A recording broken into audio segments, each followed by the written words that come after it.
আজ ৯ সেপ্টেম্বর। দৈনিক কালের কণ্ঠ পত্রিকার প্রধান শিরোনাম। রাত পোহালে ডাকসুর ভোট, ঢাকা বিশ্ববিদ্যালয় ক্যাম্পাসে উৎসবের আমেজ।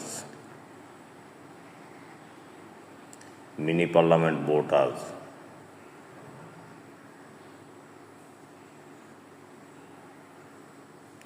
গুজব সন্ত্রাসের শেষ কোথায়?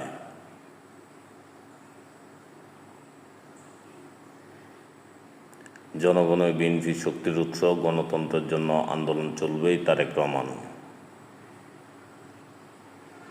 নেপালে সরকার বিরোধী বিক্ষোভে নিহত ১৯।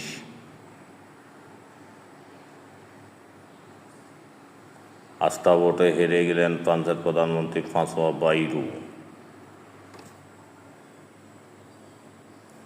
নিরাপত্তার শঙ্কায় নেপাল বাংলাদেশ ম্যাচ বাতিল।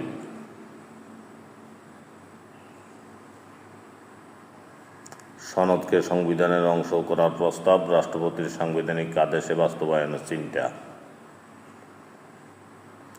নৈতিক কারণে নেপালের স্বরাষ্ট্রমন্ত্রীর পদত্যাগ।